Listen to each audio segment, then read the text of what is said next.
Greetings, Belizeans at home and abroad.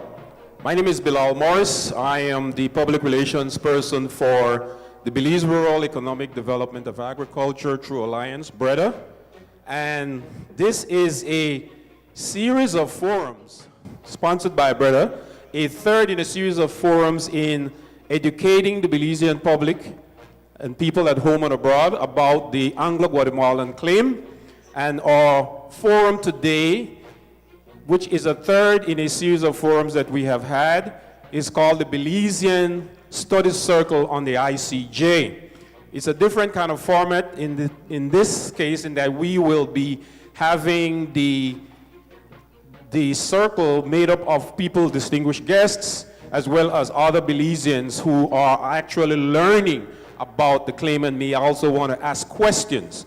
And so in the difference between this and a open public forum is that this one is a little bit more intimate and give us a chance to listen abroad through Radio Belize Mix and on your Facebook and on your YouTube medium.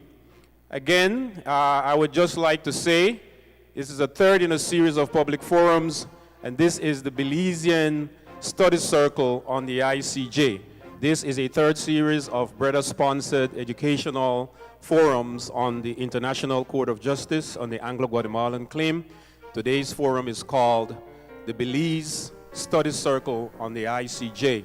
We are also live on CREM television in Belize, so viewers in Belize can look at the broadcast and see the live Belize Studies Circle on the ICJ, live via CREM television in Belize. For all the Belizean viewers in Belize, tune into CREM television.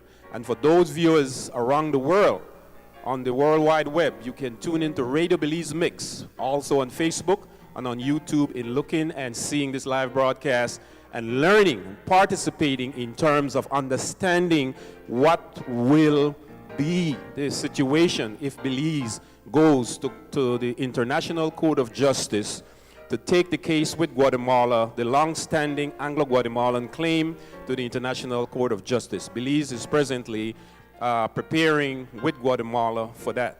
But we will hear more on this, and I will turn it on now to our facilitator and moderator, Mario Lara from the Belizean Citizens Abroad. Mario. Thank you, Bilal. My name is Mario Lara. Warm greetings from the city of Los Angeles, City of Angels. It is my pleasure to be here this evening with all of our friends to conduct this Belizean Studies Circle. Now, briefly before we get into it, I just want to explain what a study circle is. And it sounds very formal, but really and truly, if you ever have a problem or a big major decision to make, and you gather with a group of friends and talk to them about your problem or the decision that you're going to be making, and you listen to your friends, you might even consult with some experts in a group conversation. That's really all it is. It's a group conversation. It actually is a traditional way of learning that reflects the growing conviction that there is collective wisdom, and that education and understanding go hand in hand. So we're trying to elevate our understanding of this very important issue that Belizeans are facing come April 10th. So gathered around, what I'd like to do to kind of get us just kind of relaxed and make sure that we know each other and we're willing to participate in this conversation, because some of us here might feel more confident than others in terms of how well versed we are. So I'd like just briefly for each person who's comfortable enough to just introduce yourselves, give us your name, and tell us why you're here, why you decided to participate in this study circle, and what is your connection to Belize.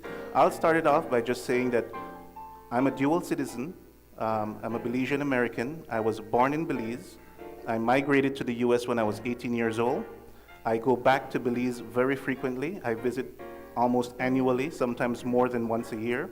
I own property in Belize. I pay property taxes. I pay GST.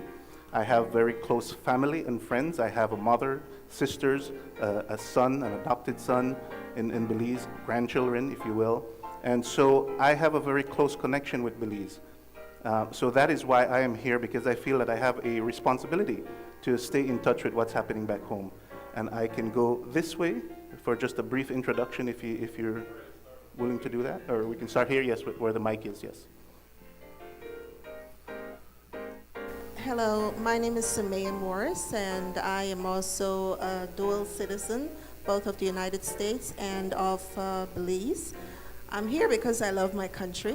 I regard myself as a Belizean first, and so I feel very invested in what's taking place, and I'm certainly very much interested in this claim and seeing it resolved one way or the other, and I'd like to know what's the best way to go and to be involved in that process. Thank you, Samaya. So my name is Rolando Fabro.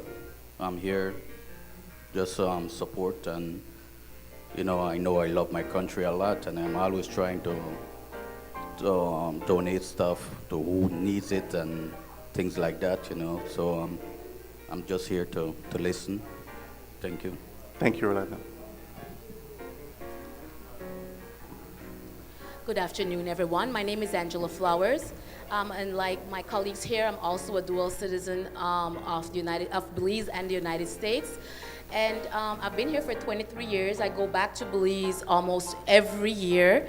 And again, I feel that, of course, I'm a Belizean first, and I believe that I have to be able to understand, not just for myself, but also for my children, because they are Belizeans as well, to understand the process that we're going through right now with this referendum. And so I'm here to discuss, collaborate, and learn about ICJ, as well as learn from my colleagues what their thoughts are here on this situation. Hi, everyone. My name is Ron Wilkins. I'm a retired university professor, Africana Studies Department at Cal State University, Dominguez Hills, where I taught for about a dozen years. I also taught that same period of time at West Los Angeles College in the history department. I was born here in the United States in San Francisco, but grew up in LA. But I've spent roughly the past 9 years living in Belize and being a part of the reparations effort, which I think is a major issue for Belizean people that many Belizeans are unaware of. And I was invited today because I'm very concerned about the lack of organization in Belize as far as the people are concerned. It's a beautiful country, beautiful people, but they lack organization, which leads to education and action. And that's a principal concern that I have. Thank you. Thank you, Ron. My name is Frida Paulino Sidoroff, a Garifuna American born in southern Belize. It's a privilege to be here today, and it's important for me to be able to continue to understand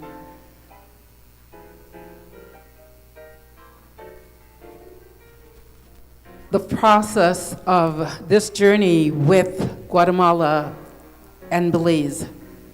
So I come here with an open heart, open mind, and hoping that I'll have a measure of peace when I leave here today. Thank you. Mabriga, Britira Banwayo. My name is Bill Flores. I'm one of the hosts of Gather Vision Garifuna. We're on every Thursday evening at 5:30.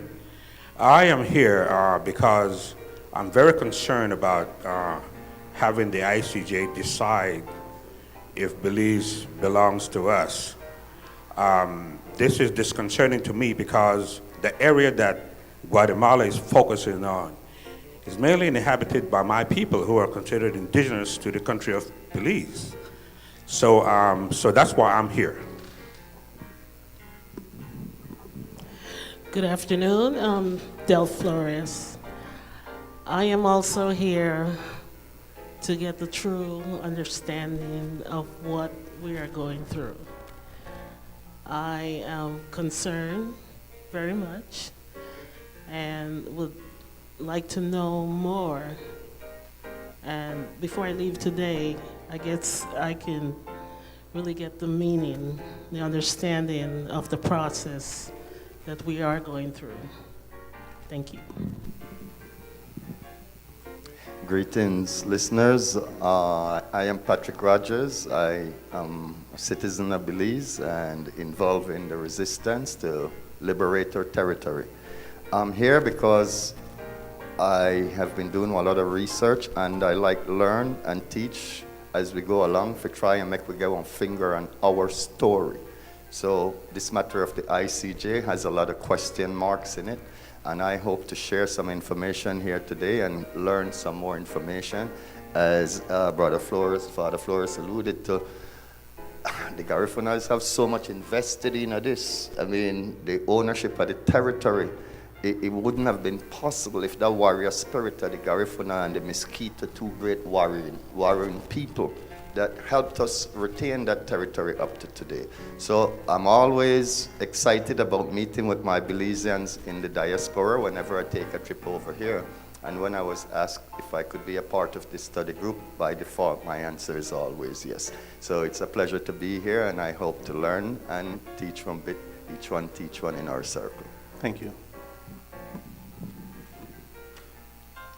Hello, I'm Elsa Felix Edmonds. I'm here with my family, and I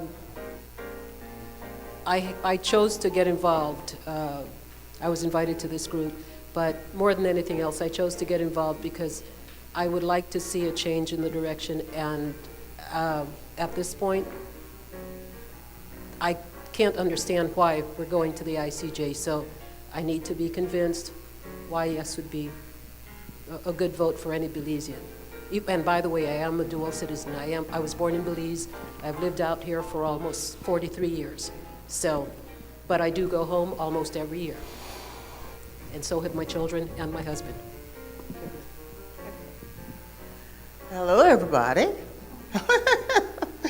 My formal name is Dr. Glenda Arnold Heon, and I'm AKA Bella Carib, the proprietor of this facility. I'm thankful that Bilal contacted me and, asked for me to be the host of this event.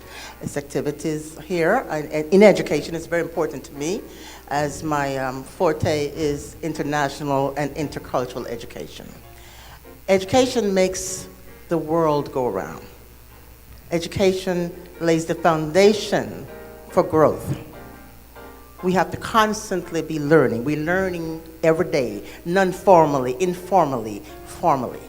So I'm very interested in what occurs here today, how we can brainstorm through this conversation and help our country, my country, Belize. I'm also a dual citizen, been here 46 years, but I'm still a Belizean 100%. Thank you. Thank you.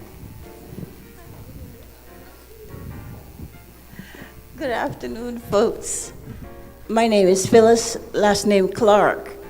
I'm a Belizean in the diaspora, and my concern for my country is why I'm here today. I actually thought it would have been an open house forum. It doesn't matter. I'm here to hear the exchange of the folks who are present here today as to the direction of our country. I think we should all be concerned as Belizeans, because one can never tell what the political climate will deliver. And if for some reason we're expelled from this country, we would have no other place to go other than to our own country, which is Belize. This is a very serious time in the future of Belize. To me, this is a crisis because it regards whether Belize will remain Belize or not. People say we have a lot to gain. The way I see it, why would we go to a court when we don't even know what Guatemala is claiming? And it will be a financial burden as well. And what will Belize gain other than getting Guatemala off our backs, which is not even guaranteed? We stand to lose our whole country. since Guatemala can very well be claiming our whole country. Guatemala has nothing to lose if they should lose at the court. So I think that we should be very concerned. Thank you, Felix. Obviously, we're already trying to get into the conversation. Let's keep it to the introductions, just your connection to Belize and why you're here, and then we'll definitely get into it. And obviously, we're very eager to do that. Good afternoon, Belizeans. My name is Gerald Rogers, dual citizenship as well, and very, very concerned about what's going on back home. I'm pretty much involved in this from the get-go. As far as Belize goes, it's my only home, and I want to make sure it's there for me and my kids coming after and their kids. So that's one of the reasons I'm here. Thank you. We had a couple others join the circle, so we'll get them. Yes, good afternoon, everybody. Sorry for being late. I've been doing a little something, but my name is Bootsy Rankin. I represent the musician class here in Los Angeles and the Garifuna culture group here in Los Angeles, and stuff like that.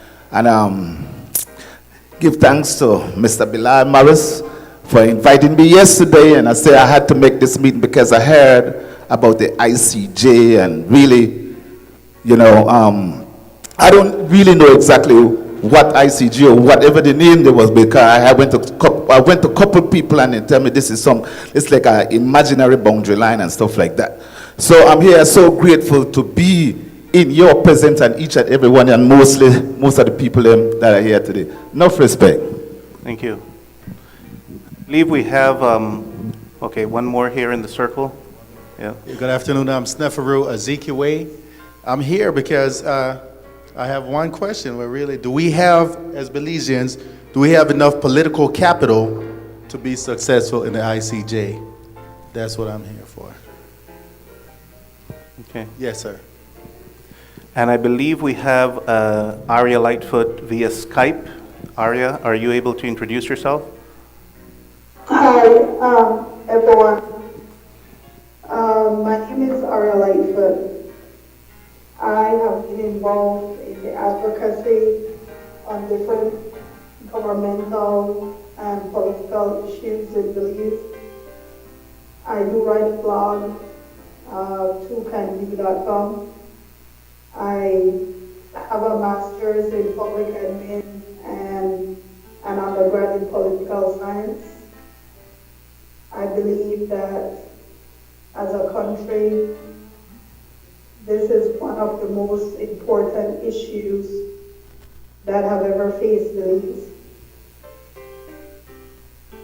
And as a result of it, I sense a sense of lack of seriousness in how this issue is being pushed upon the people of Belize.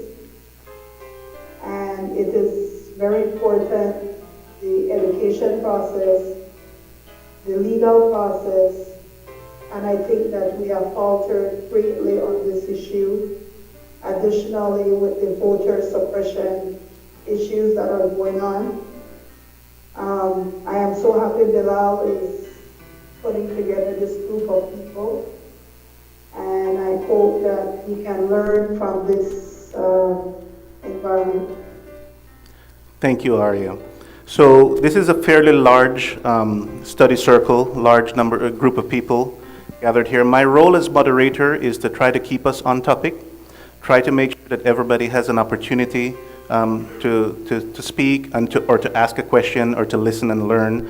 I know that some of us are more confident and well-versed on the topic than others, so I encourage everybody to participate freely, be respectful of each other. There can be differences of opinions within the circle, obviously, with such a large group of people, but we're here to listen and learn from each other. As I mentioned, the whole purpose of this is to help people gain confidence in making a good decision on April 10th. And so just like any other big decision that you have to make, we talk to each other, we try to get good advice. So with that, what I think, the way I'd like to take it is to first tackle the question itself, We're going to break down the question to increase our understanding of the actual referendum question, and then from there talk about some of the factors that we should be knowledgeable about and understand in order to make a good decision. And through that, hopefully the conversation will find its course. So to get us started, I will read what the actual referendum question is. And listen to the words, and if you have any concerns about those words, we'll break it down and we'll talk about that. The question reads, the actual referendum on April 10th, people will get to vote on this, says, do you agree that any legal claim of Guatemala against Belize relating to land and insular territories and to any maritime areas pertaining to these territories should be submitted to the International Court of Justice for final settlement, and that it determine finally the boundaries of the respective territories and areas of the parties? Now that's a very complex question. You know, I could write a 10-page essay on how to answer that question. So let's try to break down this question as best as we can. And I will open it up to anybody who would like to start off with some of the language in this question. Do you agree that any legal claim, let's start there, any legal claim, what do we understand by that?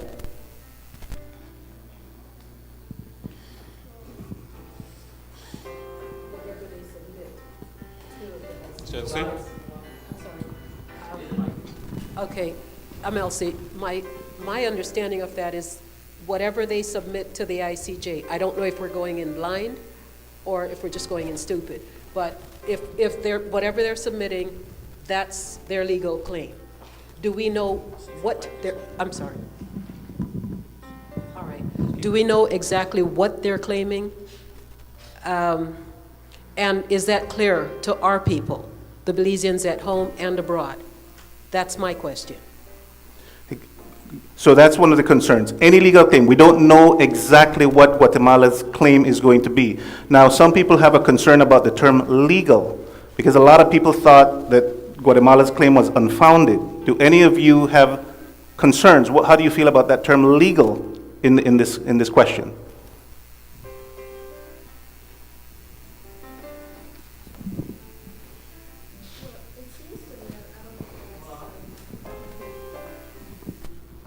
I think the way the terminology used in the referendum question seems at the get-go to be legitimizing that Guatemala does have a claim. So it seems that this language here in the referendum question is a bit dangerous because we're already going in with an understanding, with an acceptance, it seems, on Belize's part, that Guatemala has a legitimate claim, which is a legal claim. That's some of the concern that I've heard expressed out there. Now, the response that I've heard to that is that the reason why they use the term legal claim is so that when we go to the court, Guatemala has to argue on the basis of law, is what they're saying that actually means. How do you feel about that explanation of that word legal claim? Anybody else? Flores?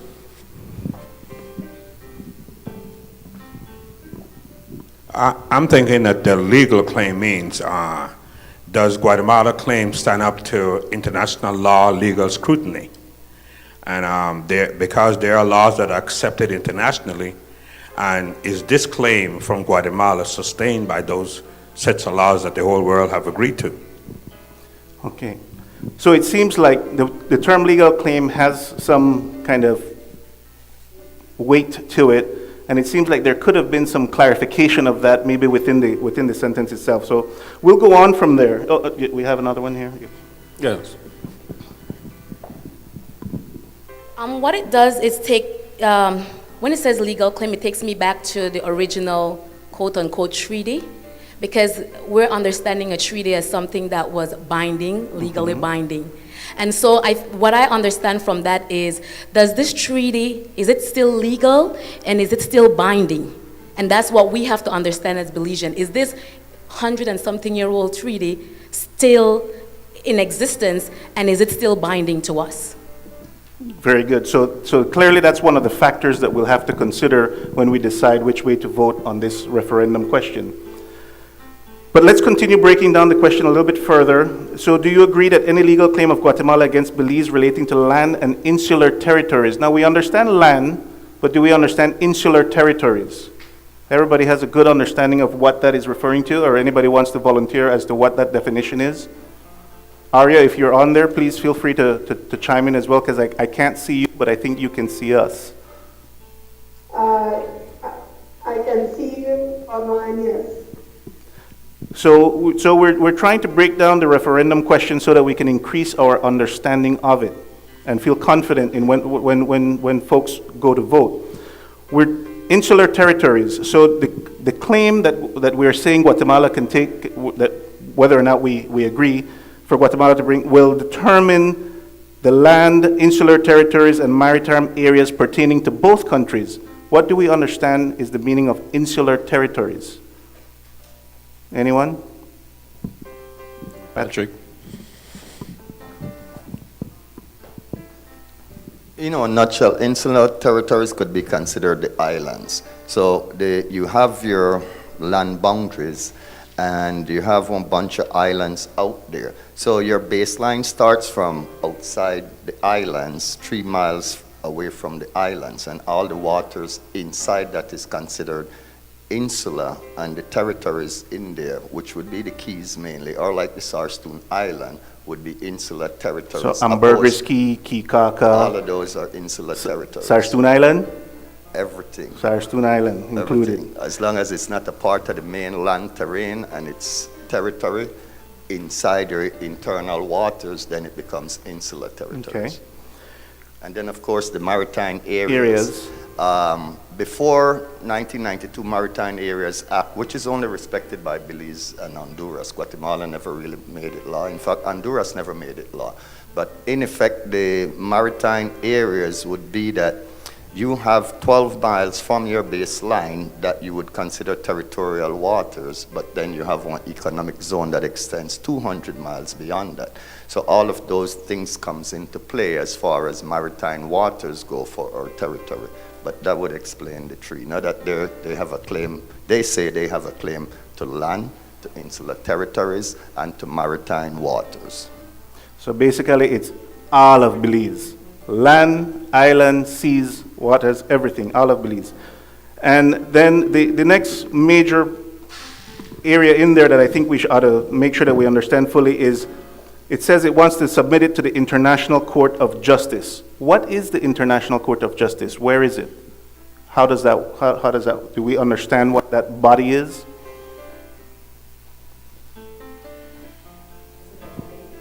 I'm sorry?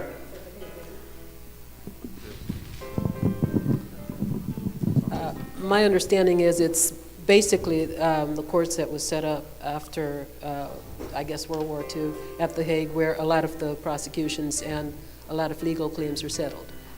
Patrick would probably have a better understanding of it, but from the research that I've done, that's exactly what they do. That's my understanding as well. So the International Court of Justice is the judicial arm of the United Nations. It's one of the bodies of the United Nations. It's not the CCJ. A lot of people get it confused with the CCJ, the Caribbean Court of Justice, which is the highest court under the Belize Constitution.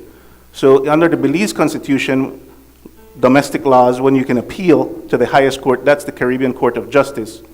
But the International Court of Justice is a judicial arm of the United Nations. So we have to understand and make that distinction. And finally, Arya? yes, Arya. Well, one distinction, the United Nations also have a criminal court of justice. Okay. And that might be what contributes also to the confusion. Some of the So there is a criminal court of justice that deals with international crimes. And you have the ICJ that is disputes, normally border or some sort of disputes that countries agree to have the court hear on their behalf when they are unable to come up with a solution. Very good. And then finally, well, the term final, it says that we the question is asking you whether you agree to submit any claim on any part of Belize to the International Court of Justice and for their findings to be a final settlement and that it determine finally the boundaries of both parties. How do you guys feel about that, or what do you guys understand that to be saying?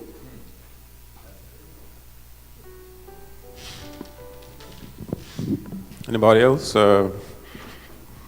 Sister, want to give a shot at it? Well, my understanding of it is that, you know, whatever ruling the ICJ has or comes up with, that's final, right? And that really kind of bothers me and worries me a little bit in the sense that, again, you know, my question is, do we have enough political capital to be successful in some ICJ? And my understanding is that, oh, well, these are not American judges, so on and so forth. But the bottom line is, it's still politics as far as I'm concerned, and it really worries me. All right, so it's final, meaning that there is no appeal to the whatever the ruling is. Also, I've heard out there, go ahead, Bill. This is talking about the final arbitrator in what I would consider a Belize national decision. Nobody from Belize elected any of these members from the ICJ. And I believe that if anything is going to happen in Belize, especially the definition of our borders, it must be decided by the people that we elect. So that's a concern that I've heard, right? The Constitution of Belize, if you read through the Constitution of Belize and look at the appendix, it defines what Belize is. And so here we are as a sovereign nation. We have our Constitution. It defines what Belize is and where our boundaries are. So, but this question is asking whether or not you would agree to take the court's ruling as a final determination of what the boundaries are. Arya, would you like to talk about that a little bit? Yes. And I agree with this, that the way the question is framed brings up constitutional questions of whether the court can actually rule on something that is already defined in our Constitution without it being taken to our House of Representatives first to approve such a question. Some people argue that by using this route, we are circumventing our Constitution and somewhat undermining it by allowing a court to act in a supreme sense to our Constitution, even though our Constitution says that Belize is the supreme law of Belize. The Constitution is the supreme law of Belize. So basically, we've broken down the question. I feel like we have a good understanding of what the question is saying. Patrick, you wanted to add to that? Yeah, well, Mario, I was wondering, Jack, I would like to have the learned Professor Ron Wilkins, give some perspective in his international perspective, what the International Court of Justice, as far as he sees it as an internationalist, would like to ask you, Brother Ron Wilkins, to give your perspective on that court.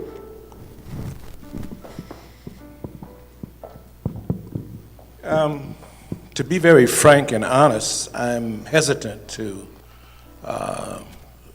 try to give a real perspective on it. I think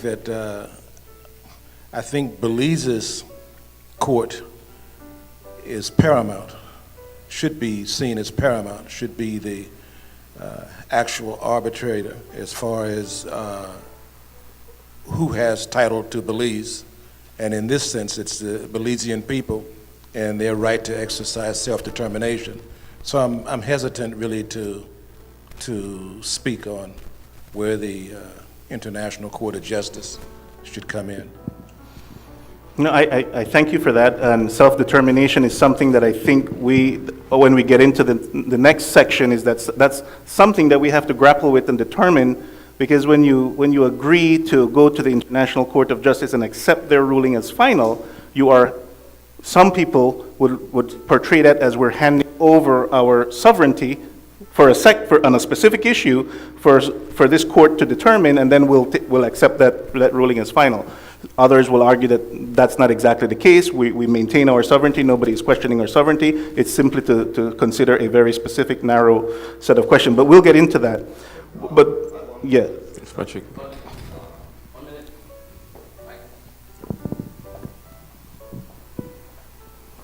Yeah. Okay.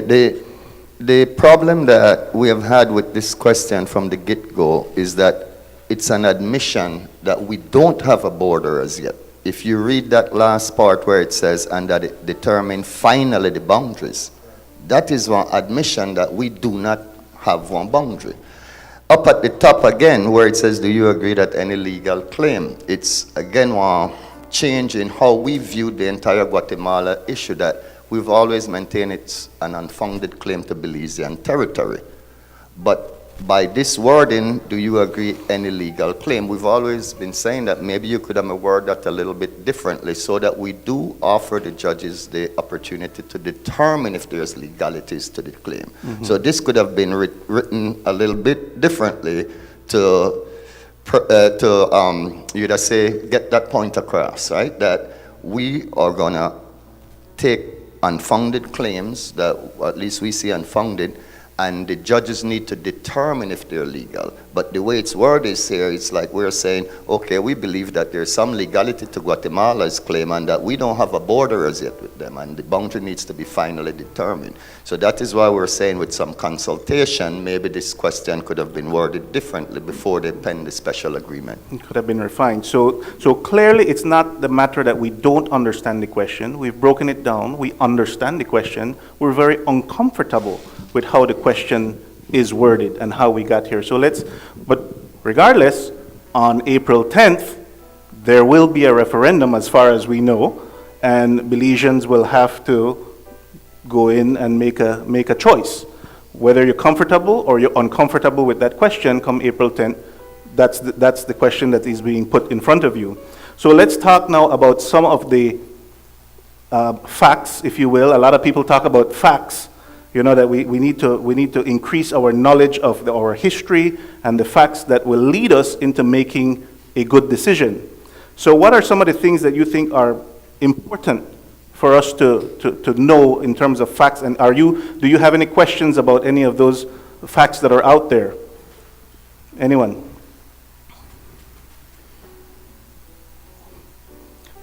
Angela, you had mentioned the 1859 treaty.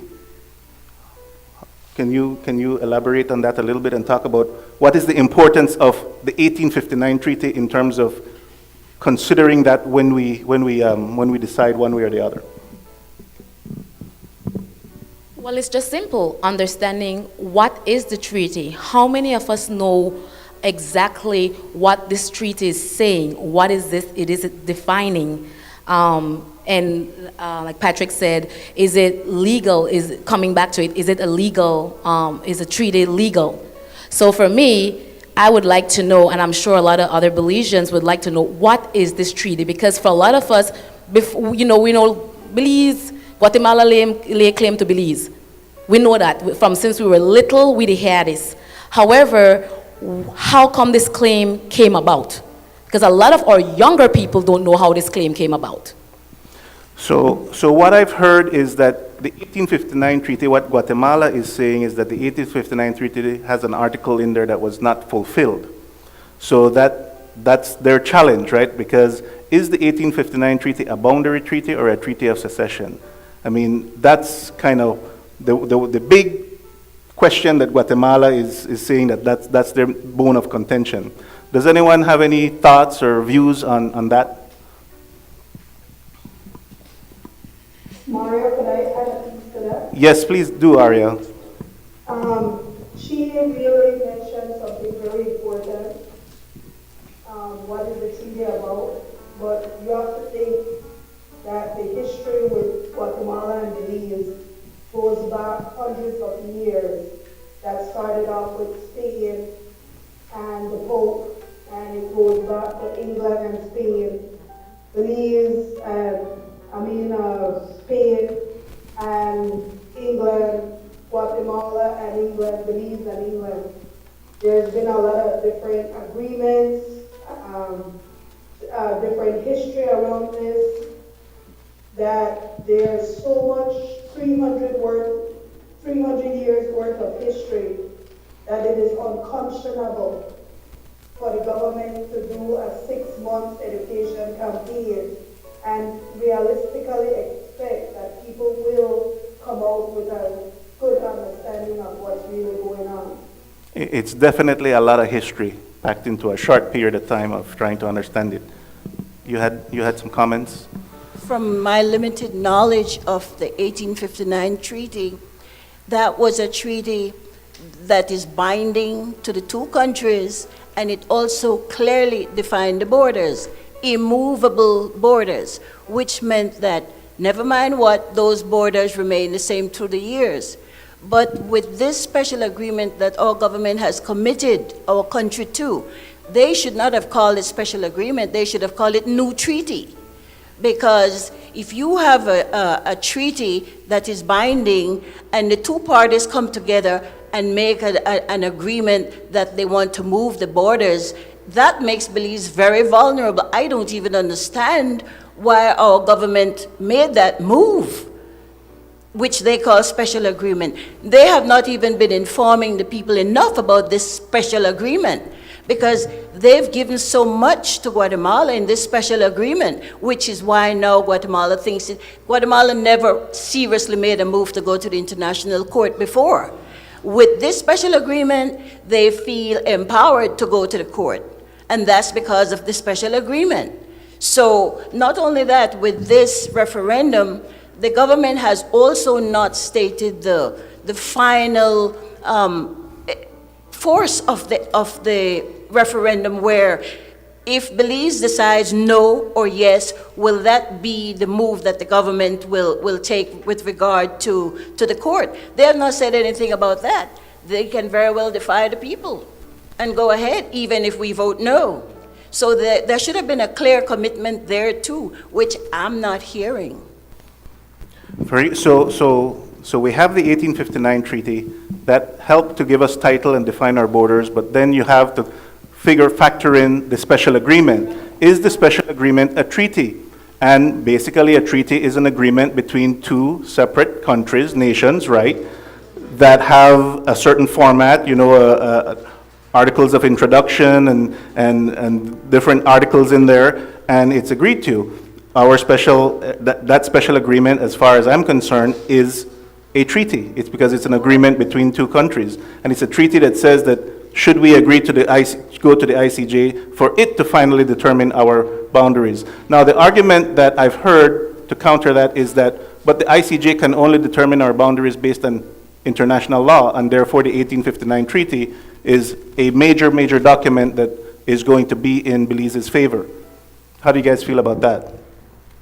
The young lady mentioned about some unresolved issues in the 1859 treaty. But my understanding is that whatever is agreed upon in treaties, most of it is negotiable. But what is etched in stone are the boundaries that are defined in any treaty. Those cannot be challenged. So I don't know why we are allowing Guatemala to decide where our country begins and where it ends. Okay, Patrick? Sir, you had it. No, over here. Well, I was just curious in the sense that the boundaries, if we still question the boundaries, I thought that in 1981, getting independence, that we, had to have set boundaries already. And so the only country in the world that is allowed to keep moving boundaries is Israel. And so I'm wondering if, Guatemala is the new Israel. And so with 1981, and we know they're supported by them, by the way, but in 1981, I thought we had to present boundaries to the international community in order to get independence. So okay. That's another point that I've heard brought up there, is that when Belize gained its independence in 1981, another fact that we must consider, that Belize did gain its independence in 1981, and virtually the entire world recognized Belize's sovereignty, and the UN resolution guaranteed its territorial integrity. Now, what I'm hearing the other side say is that, well, but in order for them to support us in terms of protecting our territory, you have to go to the ICJ. But I haven't seen anywhere where they've actually gone to the UN and the UN have said, go to the ICJ. How do you guys feel about that?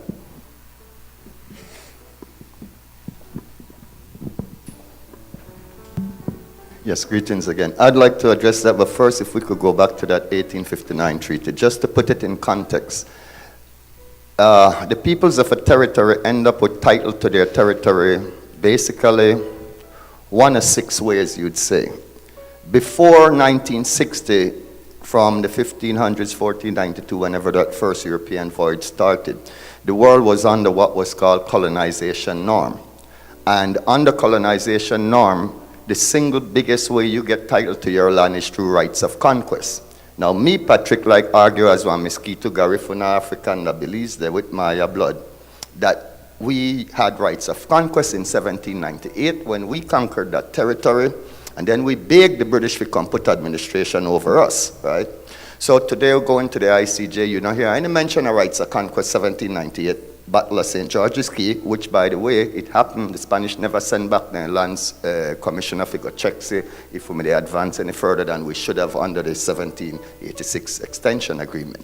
So, rights of conquest is by default the best title you could get. England fought a war with Spain and it won Trinidad, it won Jamaica.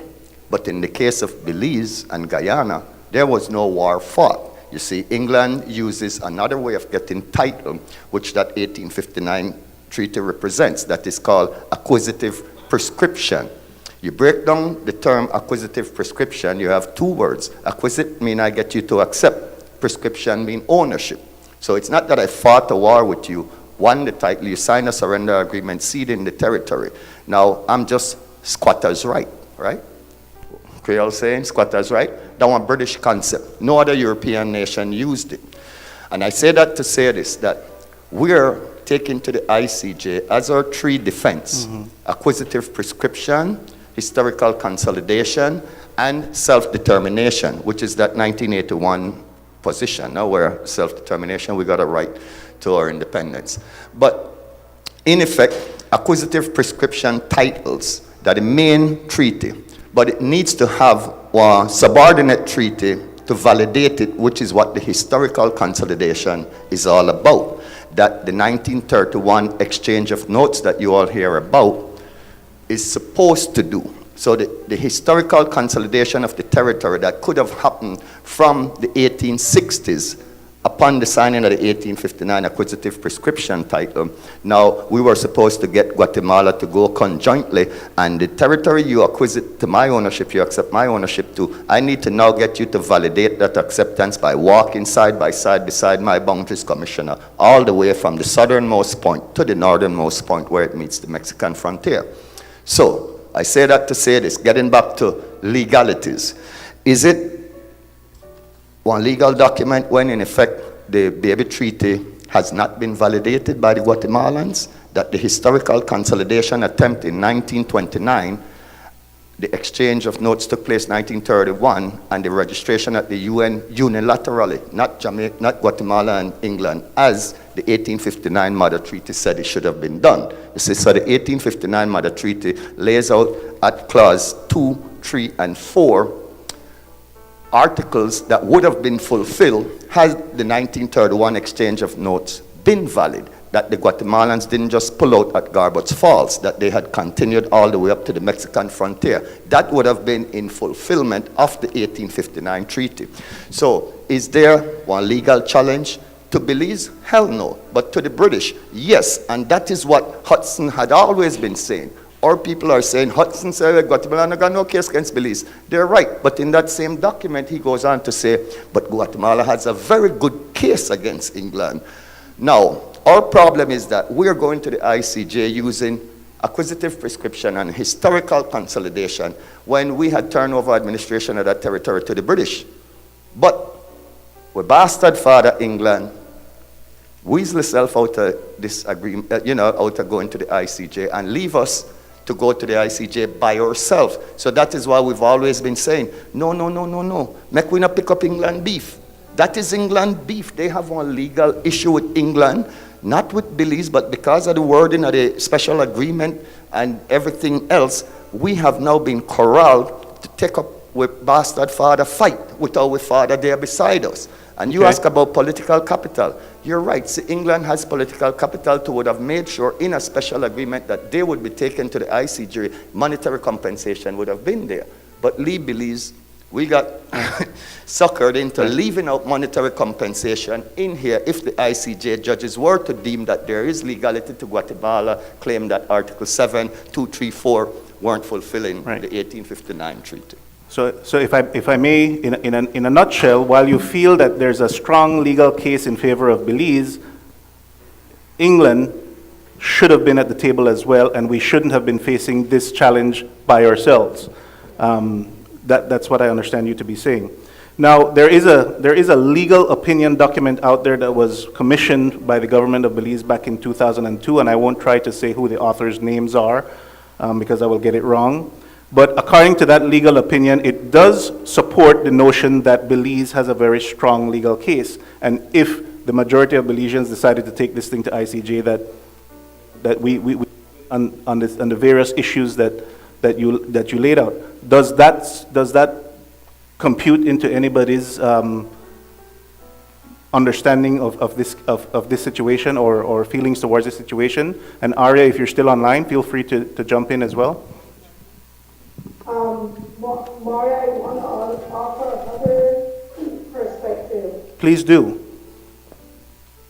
We are a colonial country or a previously colonized country, and so is Guatemala. Right now, different indigenous people in the world are fighting for their rights based on colonialism. Belize has joined with 14 Caribbean nations suing the UK and other European countries based on colonialism.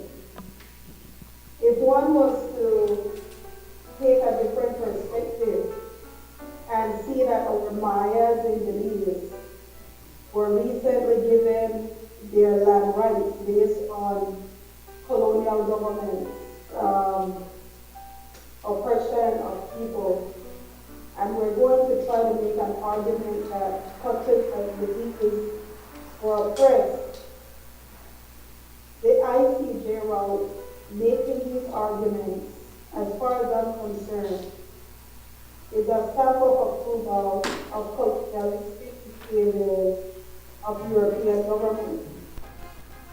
I think that what the court is recently, that as two countries that were previously colonized, Belize and Guatemala ought to come up with an agreement between themselves and end this dispute. And really, Belize then should sue England and other European countries for what has been done and where we are today. Many of these worldwide disputes, border disputes, are a direct result of colonialism. So we should reject it. That's my thinking. Thank you for that. We should reject the whole concept of arguing that colonial came, slaughtered millions of people, enslaved them, and we have gained some rights from them as a result of it. That is the really difficult thing to do. On a legal aspect, today, and let's say we reject all that, Belize is pushing forward by suppressing its diaspora. It is pushing forward with a foreign education campaign. It is pushing forward by ignoring its own laws and constitution. And it's pushing forward with zero policy for Guatemala. So right now, we don't have a Guatemala policy. It's going to take about 5 years to reach the ICJ. There's nothing in place today that is stopping the incursion of Guatemalans from coming in. Belize is ignoring its constitution as it relates to Belize Guatemalans. So it is, even from an argumentative point of view, Belize is not standing on firm ground. We're on very shaky ground going to the ICJ.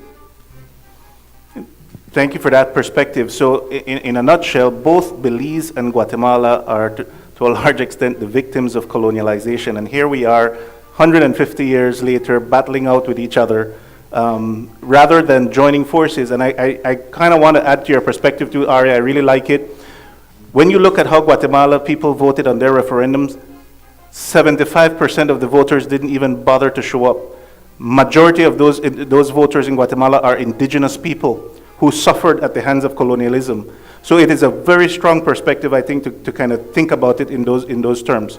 Did you want to add something? Yeah, just quickly. To think that the Belizean people and the Guatemalan people can get together and have an agreement is to ignore, what's going on internationally, simply because Guatemala is fighting a proxy war for big American companies. So if you think that it's the indigenous and the Guatemalan people who are pushing for this idea of Belize, then we don't understand that this is really a proxy war that's going on.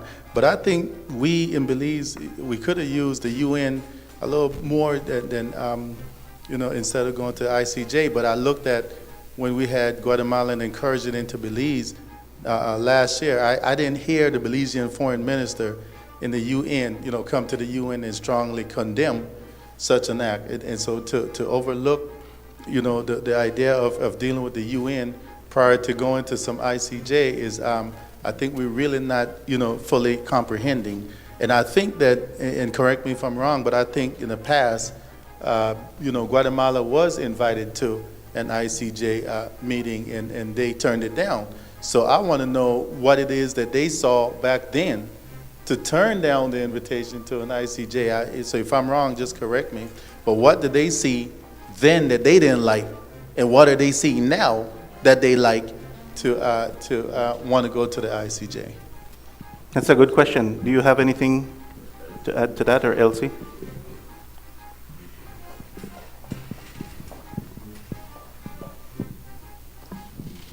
Anyway, Mario, I'm not sure what the 2002 agreement is, but if it has anything to do with the compromise, that is a problem because I read it from the start to finish.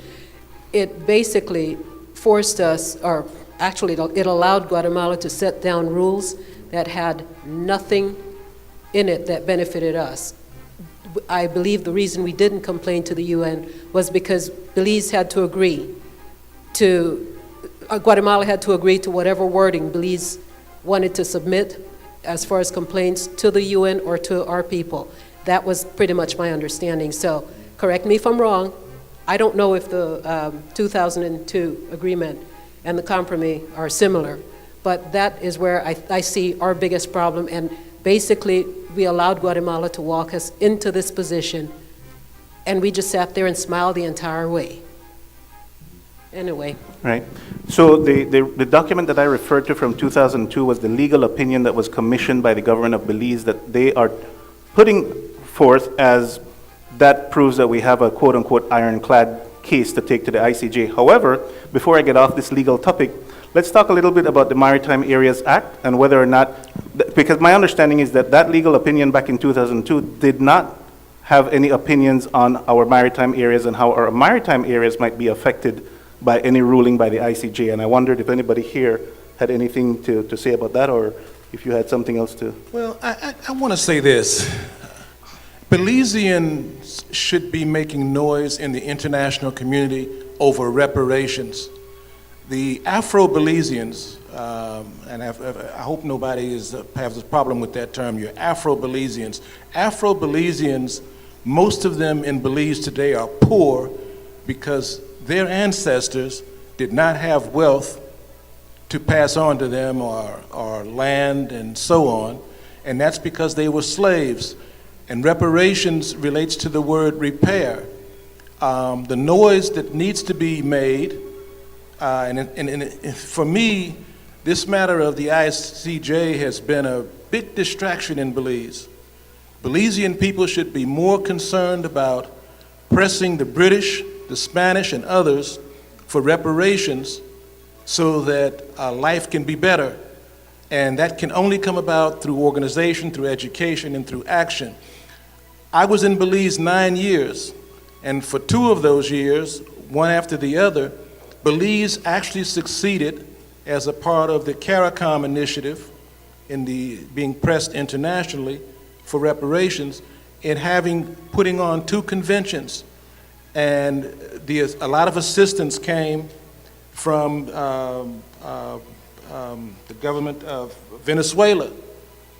And then the 3rd time around, when there was to be a convention, Belizeans simply laid down and nothing happened. I was very disappointed. I resigned from the effort as far as pushing reparations, and I left the country and came back to the United States. This is the hell that I know, and I decided I'd rather come back here and fight Trump than stay on and hang on there in Belize. But Belize is a country that simply lacks organization. Reparations should be a major issue. That should be the topic in this circle, because the British owes our people there. And that's what's so bothersome, is that organization is very much lacking in Belize. People are not organized. The country is run by 2 parties, 2 major parties that have held power since independence, one after the other. I call them Tweedledee and Tweedledum. Tweedledee's got the people 5 years, and Tweedledum has them the next 5 years. And none of the promises are kept. And the real issue again, and the real weakness on the part of Belizeans people, and let me say this too, one of my principal tasks that I engage in here in the United States is to try to help Mexican people and African people, those of us who are black, understand that we have a very beautiful history of solidarity between the 2 groups. Most people don't know that it was Afro-Mexicans that played a pivotal role in helping Mexico win its independence from Spain. And that when Africans were enslaved here in the United States, thousands of us fled across the border in Texas into Mexico and was shielded and helped by Mexican people. I wish Belizean people and Guatemalan people at the grassroots, the indigenous people, the African people, had that kind of a history of a relationship, because that's where the discussions need to be taking place, and that's where the solidarity needs to be expressed. And then in both communities, both in Guatemala and in Belize, you see a push for reparations from the former colonial powers. And so that's what, to me, is missing in the picture. It's like the elephant in the room is reparations, and there's no discussion of it. Thank you. Well, yes, I think probably too much. Yeah. Well, no, I appreciate that, but I think, Bilal, maybe we'll have to organize another study circle on that topic in and of itself, because I think that would probably require a little bit of additional research and delving into that topic. Yes, and tragically in Belize, in the educational system in Belize, they say slavery was not such a bad thing. Slavery is bad wherever it exists in the world. When people's right to live, when people are worked from birth to death as free labor to develop a society and to develop wealth and resources for an outside group that controls them, it is bad. When women are violated at will by these foreigners who come in and have invaded your country, it's bad. So, but in Belize, slavery is given little discussion in the system of education there, and it's very bothersome.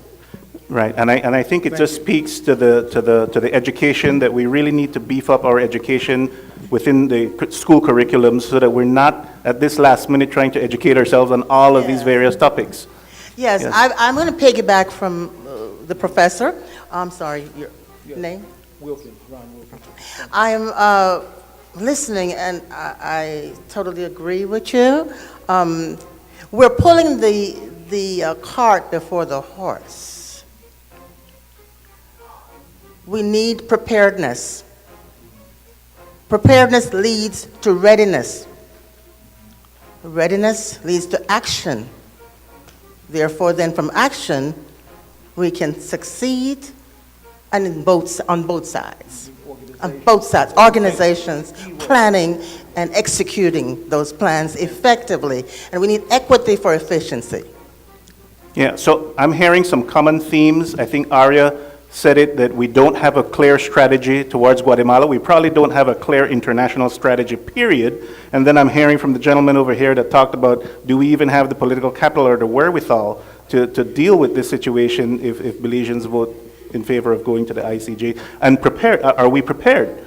You know, how prepared are we to be grappling with this question on April 10th? So I'm hearing some common themes there, and that kind of leads me into one of the other factors that I think is important in terms of because come April 10th, the referendum question will be there before us.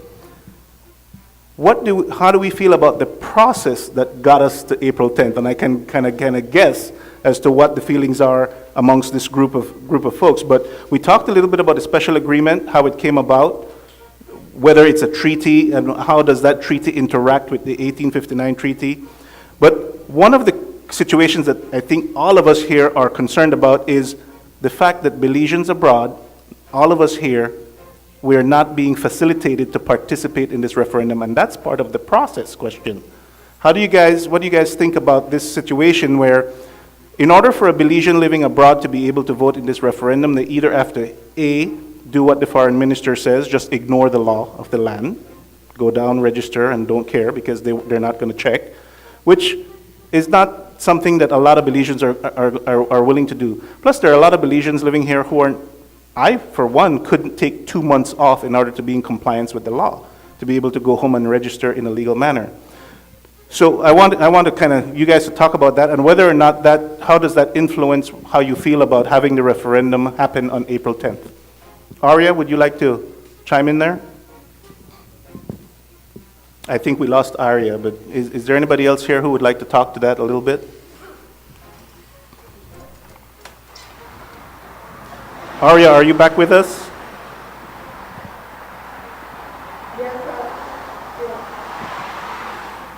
I don't know if you heard what I said earlier. We're talking about the process and how and what's going on. I'm talking about the issue of Belizeans abroad not being facilitated to be able to participate in this referendum, and how serious of an issue that is in your mind. Well, from a voter's perspective, it is a form of voter suppression because under the Human Rights Charter, voting is an important mission of citizenship. And we are being disenfranchised based on residency. Voting has nothing to do with residency, it has to do with citizenship. With that in mind, we did approach the Prime Minister this year, and Karimusa did attend a private bill to remove that, to create a special list for the diaspora to put up this issue. We've submitted different, again, registered Belizeans at the embassy level, voting at the embassies, or even removing the 2-month requirement for those who want to take advantage of voting. It was completely ignored. The PM basically suggested that this issue has to be discussed at the national level with the citizens of Belize. But keep in mind, our Constitution says that Guatemalans cannot become citizens, but they are being allowed to vote. The citizens of Belize were never consulted on that issue.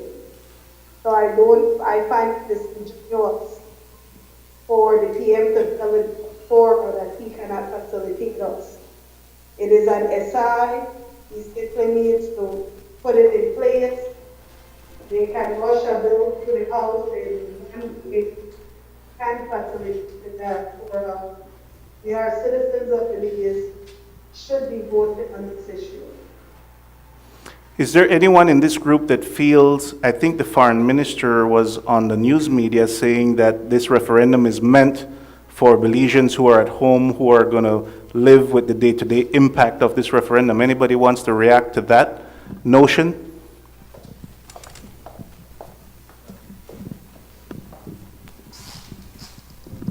think most of the people in America who would vote on a referendum like this would be people who find themselves with vested interest in Belize anyway.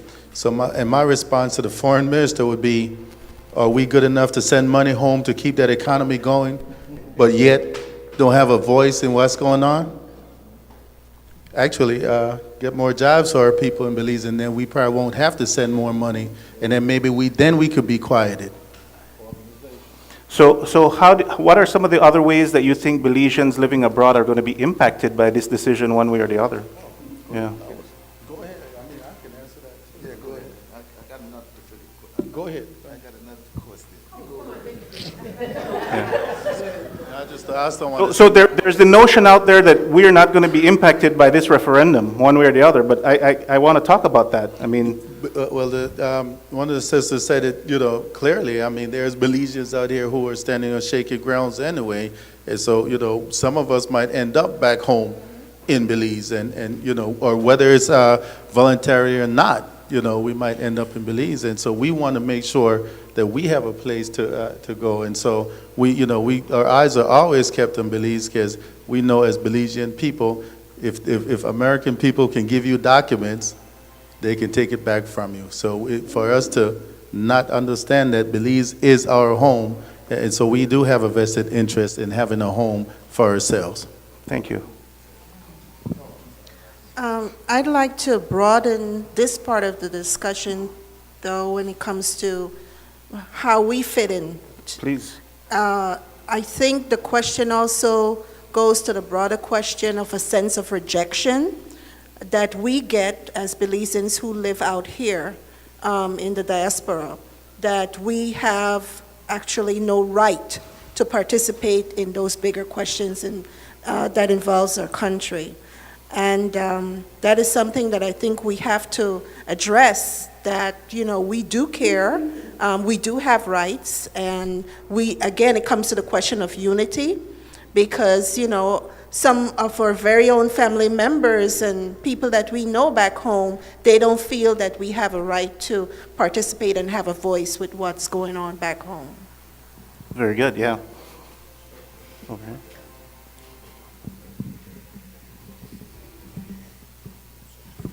Yes, I'm just going to piggyback about what you were just talking about, because most of our representatives of the Belizean people who left to go back to Belize to visit families and stuff like that, and we even see what's going on in the country of Belize, right? And some of the street people, some of the people that are concerned are not concerned and say, why are you all coming here to Belize and you don't want to tell us where we should do? You know what I'm saying? We're not supposed to tell you because we don't know where they're going here in a Belize, you know what I'm saying? But with this decision that is coming up, and we say like, all right, we have enough Belizean that live here in Los Angeles, Chicago, New York, that if they could come together and let us have a place here in Los Angeles, or any part of the United States that represent Belizeans, that we could go and, be a part of the voting system so we could make this thing profitable and move forward, because we're there, we try to make it happen too. We always know what's going on. We believe we know what they're doing, but give you a break from America, because America is much more exposed than the towns and the villages in a Belize that we could help, Enough respect. Thank you. So that kind of echoes what was being said. Our citizenship doesn't end because we're living over here. We're still Belizean citizens. I want to say that I have a vested interest in Belize, and that as a Belizean taxpayer, in spite of my American citizenship, that my voice is important.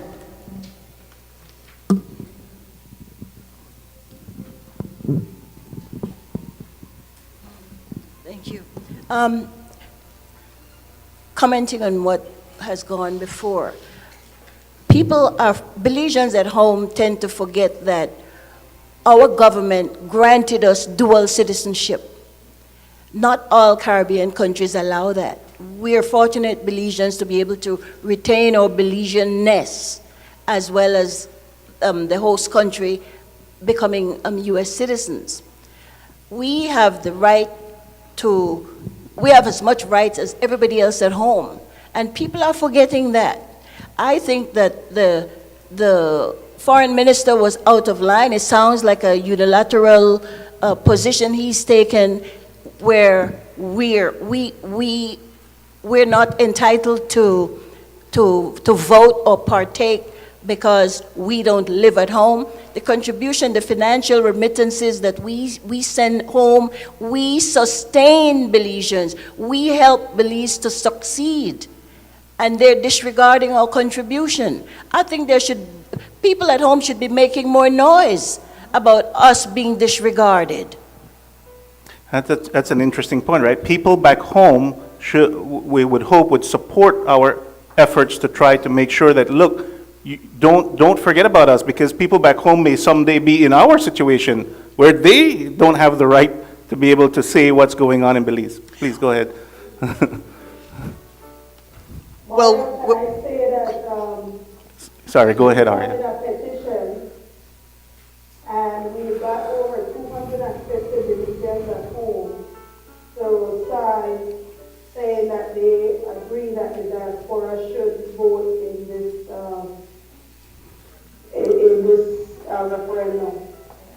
And not only that, you also got a sitting member of the House of Representatives to sponsor a bill to try to facilitate the Belizeans abroad to be able to vote. So I am heartened by I saw that as progress in terms of bridging the Belizeans at home and the Belizeans abroad. But please. Well, this came about from the treaty. We were all there. We were born there, all of us, whoever, people are here. And it impacts us. We have family members. It impacts us. We have investments. It impacts us. We pay taxes. It impacts us. This is a global dynamic. Okay. We're living in a global world. It's global. Everything should be interchangeable. So this is why I call this place the Global Beat. Mario, 1 second, Bill. My concern with us not being able to vote, because I do think we should be able to vote here, because whenever Belize needs anything from us, they'll turn to us and ask us in a heartbeat, could you do? And if they're going to ask us to help in other ways, we should have a say. I don't believe that most of our people in Belize they don't want us to participate. I think they're being pushed in a direction, and one of the reasons why I don't think why I do believe that we're being left out is because of the fact that we are beholden to no one down there, in the sense that we can't be bought. $50 will not buy our votes. And that is the biggest problem that I see as it stands right now. I go home all the time. I've talked to our people on the ground. I've walked through Yabra, Port, Lake, and nobody attacked me. And one of the things that I will say to you is that when you start talking to our people on the ground, they understand what's going on. They don't necessarily support it, but they also feel helpless because no one listens to anyone in Belize. If you're at the top, basically everybody else can go pound sand or pound rocks because no one hears you. And that's where our problems are. Our people in the little villages are telling us no to the ICJ. And I believe Ari or someone did a poll the other day, where they got like 35% yes, or yeses, and I'll tell you a lot of our people didn't respond. The ones that are saying yes, they'll tell you, well, no, this is whatever they're doing, but none of them, from what I've heard, the ones that I know personally, are really against the diaspora voting. It's the people at the top. And I think what we're talking about here is that when you as a Belizean at home on April 10th go into that voting booth to cast your ballot on the referendum, keep in mind that there are hundreds, if not thousands of Belizeans, born Belizeans, who because of the fact that they're living abroad, don't have that right that you have right now. So it's a sacred right. And so that should bear heavily on that person who's there making that decision on that ballot. And think about the voices, the hundreds, if not thousands of voices that won't be heard because it's not being facilitated at this time. We're in an independent country. We have consulates. I don't understand why our government could not have at least attempted to accommodate and facilitate us in the diaspora. We have our birth certificates, we have our passports. They shouldn't need much more authenticity than that. And even if it was a limited effort, I think the effort should have been made instead of just denying us the right to vote. Can you believe we have Guatemalans being more eligible to vote than we are? I resent that. So that's another interesting topic, right? The last time I looked it up, there were about 7,000 Belizeans who were born in Guatemala who were granted Belizean citizenship, some argue in contravention to our Constitution, and who are now on the voters list. So you have about 7,000 Guatemalans who are being, I shouldn't call them Guatemalans because apparently now they've been given Belizean passports, so they're dual citizens just like we are. Whether or not that's legal or not remains questionable, but they are on the voters list and they will be able to vote on that. That's another thing that I think the Belizean voter needs to keep in mind as they go in to make a decision on this question. Yeah, actually I was going to make that point because there are foreigners in our country who's there for just a little while and get Belizean citizenship, and they immediately have no rights than us that were born in Belize, and against, like you said, against our Constitution. But what's really bothersome is that those of us who don't live in Belize, whenever we get to Belize, we are summarily put in our place. Because whenever you open your mouth, you are told, you don't live here, we don't want here, where you got for sit. Bilal, we need to have like 100 more study circles on these various topics. Yeah, very much so, Mario. This is very good, and the discussion is so very vibrant. So we'll have more of this, definitely for sure. How are we doing on time? We are doing very good on time. We plan to end it at 6. So if you find that your script is going less than that, then you're free to crash it whenever you're ready. We'll keep going until you tell me that we have to give up the venue, and I appreciate the fact that we want to give a big thanks to Dr. Glenda Arnold-Heon for giving us the Global Beat Multicultural Center for this very dynamic discussion and study circle on the Belizean. Thank you very much, Bella Carib. Yes. There might be folks here who have a yes position, yes to the ICJ. We have to allow whoever here... Very much so. Speak freely. If this is not a voting booth, it's a study circle. We are free. All Belizeans, we are all one. Yes or no, red or blue. It's all should be all one when it comes to this. There we go. And I've been trying to say what I've been hearing from the other side. Because what I've been hearing from the other side about the 2002 opinion, it being a strong legal case, the 1859 treaty being pretty solid, those are the things that I've been hearing on the side of leaning more towards. A lot of people feel that the historical facts kind of lead you towards a yes. That's kind of the notion that's out there. But that's something that I do welcome. If somebody has a difference in opinion from what we've been hearing here, I do want to talk about that. But I'm not taking a position one way or the other, because what we're trying to do here, it's like anything else, right? When you have a big decision to make, if you have to go buy a house or buy a car, nobody can make that decision for you. But all we can do is tell you, well, this has been my experience, and this is what I think about it, and this is the way I see it. But ultimately, at the end of the day, the individual casting that ballot is going to have to make up their own minds and make their own decision. And I'm hoping that they're not taking this as kind of, all we're expressing here are the concerns, our understanding, so that we can broaden our understanding of the situation and what are some of the concerns that we have. And then they have to weigh that into their decision-making process and how they will factor that in when they make their own decisions. We're not here trying to tell anybody how to vote, because I think the government is doing a good job of that on their own, trying to tell the folks how to vote one certain way. And we don't want to counteract that by doing the opposite, but the equally wrong way of telling people how to vote. No, what we're trying to have here is just a conversation. It's a chat. It so happens that obviously, as many of us as Belizeans living abroad, we view things through a certain lens. The Belizeans who are living at home will view things through another lens. But if we share our thoughts and ideas together, hopefully the nation can make its best decision to move us forward. That is what we're trying to achieve here. We're trying to educate ourselves. We don't want the experts to come and tell us how to vote, right? Because when you go to buy a car, you might research online and you might listen to the salesman, but that's not going to be who's going to tell you which car to buy. You're going to talk to your significant other. You're going to look at your family. You're going to look at your finances. You're going to make the decision. You're going to look at your commute. You're going to have to make the decision that's best for you. You know, so that's the same thing here. We have to listen to the experts. We have to hear what they have to say, right? But then we have to factor that with our experience, with our own knowledge and our own understanding to make that decision. And hopefully that's the vein that we're trying to do here. So that's why I'm trying to go through a list of things that I think we should be thinking about when we make this decision. So we've talked about the history, the legal factors of it, some of the process issues in terms of Belizeans abroad not being able to vote and a lot of Guatemalans being granted citizenship.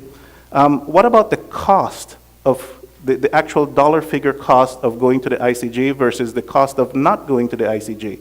Cost should be a factor. When you're making a big decision, I think that's something that you factor in. Does anybody know what it would cost us to go to the ICJ and how will it be funded?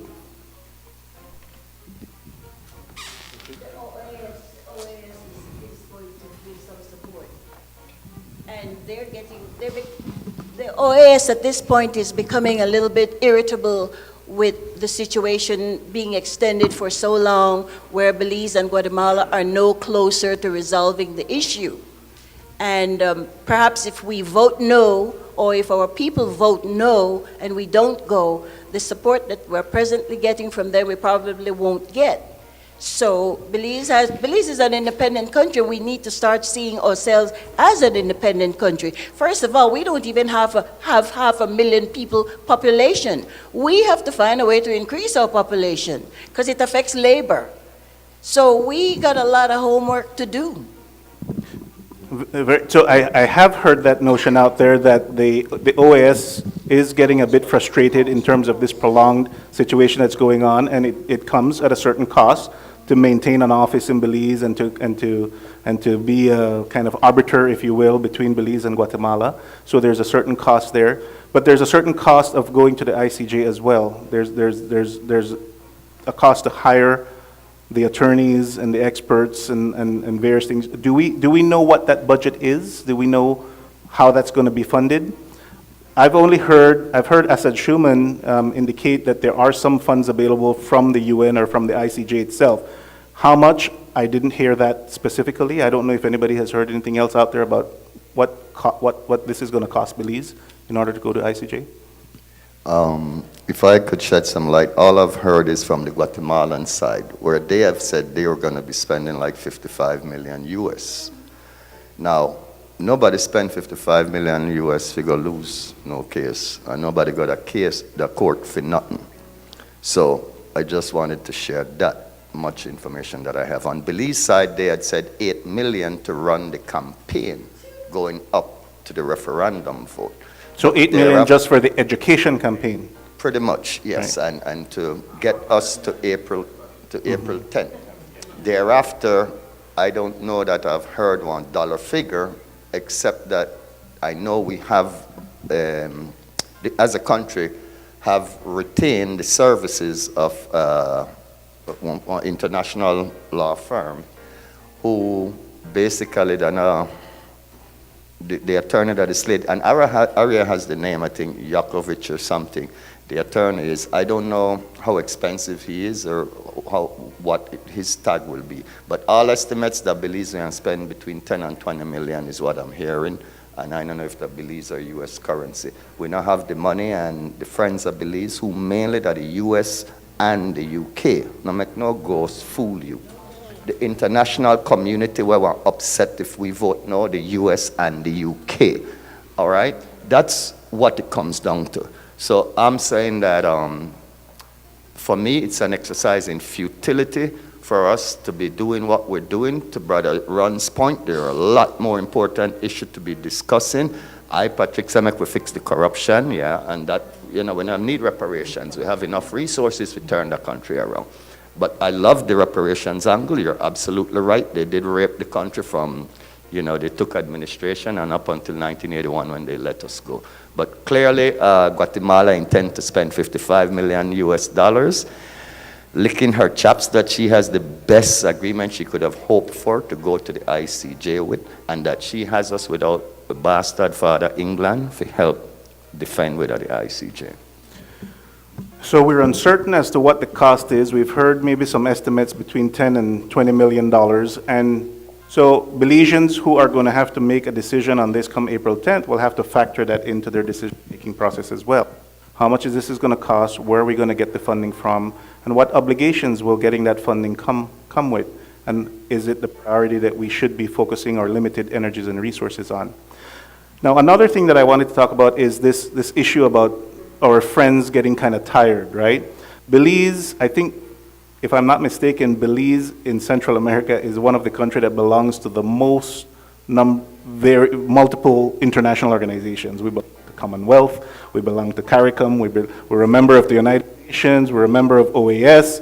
It's like for a small country the size of Belize, we belong to a large number of international organizations. And there's this notion out there that if we vote no, we're going to make all of them mad at us. And we're going to lose all of our friends. How do you guys feel about that notion that's out there? Mario, can I comment on that? Yes, please. I think it's, again, disingenuous to scare Belizeans into thinking that if they make a choice that's given to them, that they will pay a repercussion for failure to vote a choice that the international community does not want you to vote. Number one, the way the company is set up, it says that both countries' citizens have to agree. That is written in there, and it gives the citizens the right to make a choice. Just as you mentioned, Benin belongs to so many organizations, and I believe it has more to do with poverty than anything else. We depend a lot on international aid, international funding. We are always looking towards international organizations to make decisions on what is good for Belize. That is part of our problem with Guatemala issue. We have never lived within. We have a wide range of skills to Belize. We have the diaspora with a wide range of skills set to offer. We never come to our own people, come up with policies, strategies to deal with this issue. And so once again, we're going to take on a very important issue that affects every Belizean that is going to be dictated to us from an international perspective. And I think it's unfair to tell Belizeans that if you do not vote a certain way, that the international community will withdraw its support, because it will show that the international community is not serious in their support of us to determine our own path and to make our own decisions. And one thing quickly I want to say, imagine we spend $20 million US coming up with ways to secure our borders instead of going to a court and having a legal argument. Maybe we get a legal decision. But historically, if you study Guatemala history with England, Guatemala has come back as much as 70 years later and reaffirmed their claim. So going to the court is not saying that Guatemala is going to respect it, walk away from it, but if we take that money and we secure our borders, train our military, and we make friends, we make networking, we align with people, we probably would have more success. But I'm very biased for success. Thank you, Arya. And I think that echoes a term that I had heard thrown out there, self-determination. Yes, please. Just going back to your question about, the international support, I was very alarmed last week or maybe a week and a half ago when the OAS announced their support of this puppet person in Venezuela.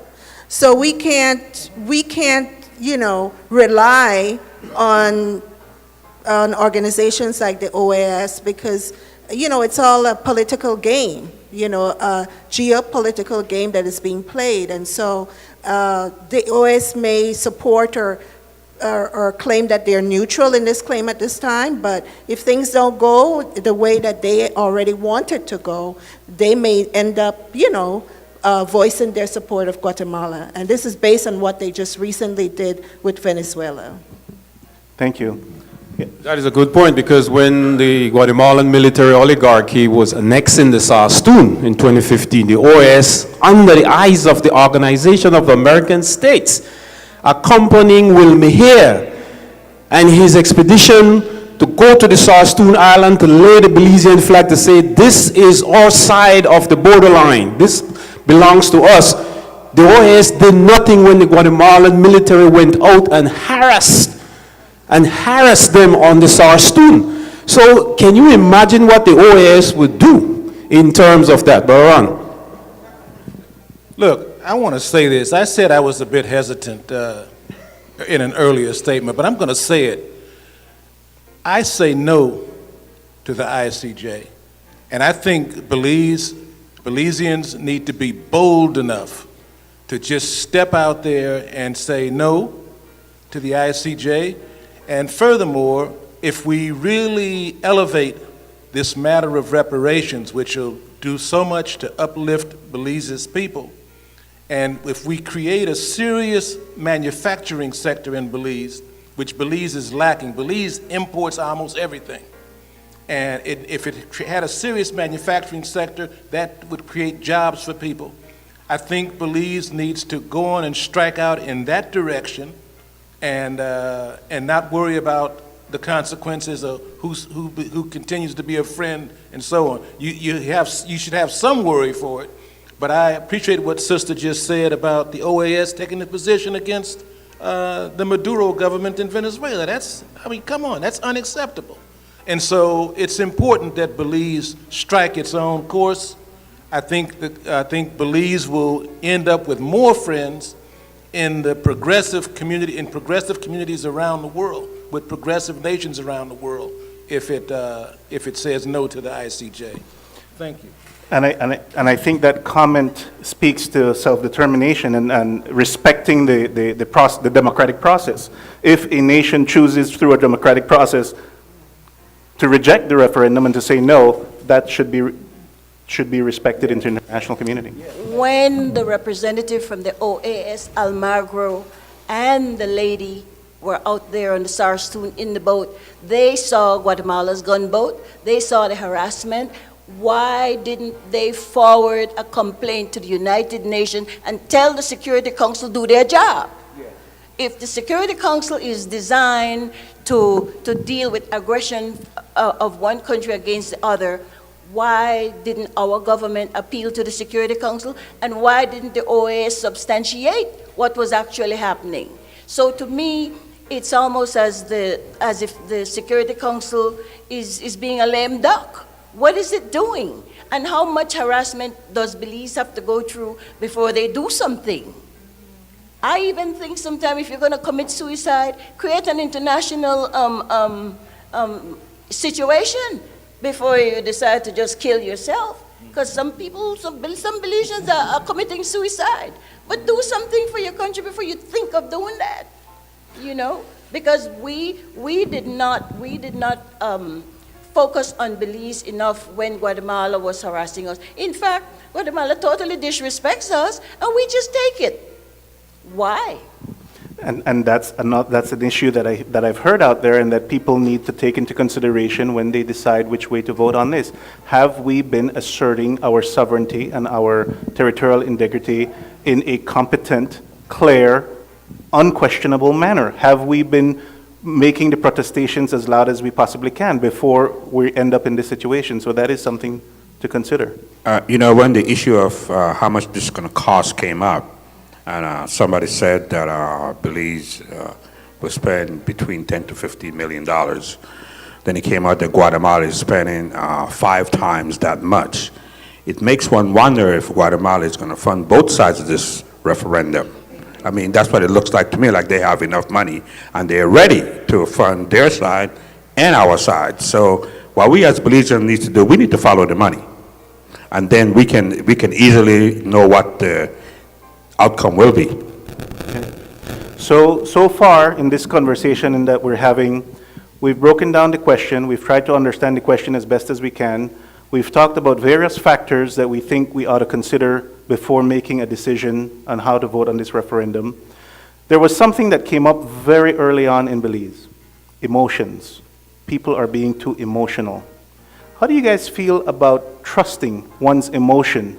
How do we're all human beings and we all have emotions. How much should emotions weigh into what we decide ultimately? How much should we trust our emotions, or should Belizean voters trust their emotions when they make this decision? You guys want to talk about that a little bit? Our emotions will determine a lot of things. But what I do think is that if we take the time out to talk to our people, not just get them wired, just all riled up, but if we talk to them, most of them, even the ones with very little education, are actually listening. And what I will tell you, as I've said before, I've spoken to enough of them, I don't see anyone showing a whole lot of interest in going, the people that are on the ground. And what we're seeing is an all-out effort, just on one side, to make sure they're pushed towards a yes. Now, the thing is, they are appealing to their emotions. And, realistically, we do have to, if we're on the no side, appeal to some of that emotion. Yes, we want logic to take over, but at the same time, you have to get to what they're feeling inside and understand those fears. If they've got specific fears, those need to be addressed. One of the comments made by our foreign minister when he was asked what happens if we lose. And I think we all kind of went, oh my God, did he just say that? When he said, we'll just become refugees. Explain to me, what, and most of our people were a little annoyed. They were not happy because if we can't go north because Trump's got the U.S. border blocked. We can't go south because we don't want to be in Guatemala. What's left? The sea. So, in other words, just push our behinds out into the sea to drown. Let's get real. Our people need to understand that because we're saying we have an ironclad case, but again, this is our official word. Well, if we lose, you're just going to be refugees. Okay. Let's get real. Mario. Yes, Arya. When you say it's emotion or instinct, because I might not be able to articulate what's going on, but I know that as a Belizean, I have seen so many instances of blatant wanton corruption that has been unaddressed. So as a Belizean, when you come and tell me, hey, trust me, I will do the right thing, and in the face of it all, there are constitutional violations happening, such as Guatemalan voting, and such as some of the bullying that's going on, some of the misinformation. It's not emotion. I instinctively know that this isn't right. It is not being done in the right manner, and therefore, sometimes it is not only emotions we have to be doing. Many times we're dealing with the fact that we instinctively know that things should be better. We instinctively know that our leaders should be doing the right stuff. We instinctively know. And why is it that if I have a question regarding the process, why is it that it's emotional for me? But if you agree with it, it is a factual basis. Why is it when I do my own research and I find issues in the process, I am being emotional? But because you are saying yes, you're not being emotional. Thank you for that perspective, Arya. Did you have something else? I actually want to say that we're looking at this, and it pains my heart because I'm hearing all this, and all that's going through my mind is propaganda. And this is something that has been a part of our history, our political history, for as long as I can remember from being a child. My family was so big in politics. I grew up with the likes of Dean Lindo and Philip Golson, George Price. And my family, I watched how politics tore my family apart. And I'm seeing it again, tearing our country apart. Because you look at what Ariel was talking about, instinct. We have instinct, we have emotion, and we have education. And only the instinct part, most of us have that. The emotion part, most of us have that. The education part, And that's that's the disadvantage that our people in our country have had. And it kind of makes me wonder, is this the reason why our government don't want people in our diaspora to vote? Because, right, we're seeing it through a different lens. We're seeing it through an educated lens. Our eyes are open. That's the fact. And so you can't sell us propaganda. You can't sell us that, but you can sell our Belizean people propaganda. Not everybody, but a good majority. So how are we going to vote yes or no on something if we're not educated about it? We in here are trying our best to educate ourselves and educate the community here and in Belize about what is going on. But how can they actually make a decision now, like we've said before earlier, in a few months, if you're still grappling with the propaganda, the push towards yes or no? So again, it pains my heart because we're still going on this age-old politics, like the gentleman said over there. I want to push my agenda. We don't have an agenda in here. We have the best interests of our people, and I want our people to have their best interests at heart.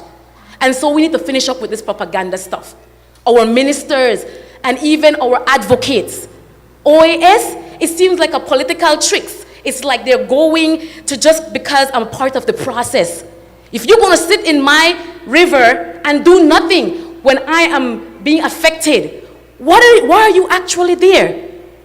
Why are you going to give me a little bit of money? And going back to where we said, we wonder why Guatemala, back in 1940, whenever, and it's multiple times that they've been asked to go to the ICJ, did not go, because they couldn't afford to. Back then, we were a colony. We had our, what we call it, our bastard father to support us. They wouldn't be able to financially go up against Britain. So there are all these little things that people don't know, and all we hear is the propaganda, and people keep listening to that, and that's where their emotions come in, rather than on an educated level. Not say because of educated in terms of I have a degree, but on a learning and knowledge level.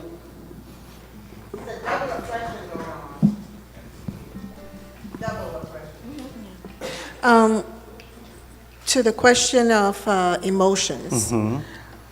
I think that's a very serious and important question, because look at where we are in terms of the current administration that got voted in.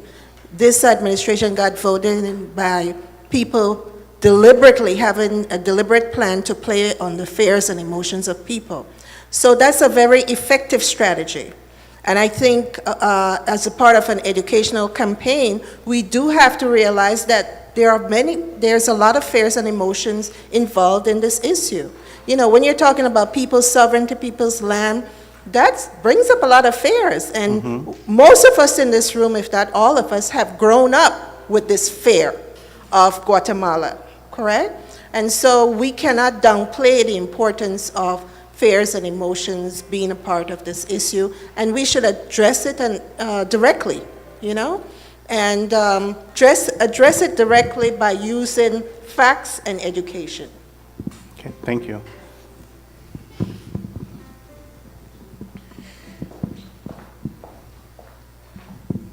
I think this is interesting as we talking about emotions, because it does play some role in this, even though knowledge and wisdom also have a lot to do with the situation.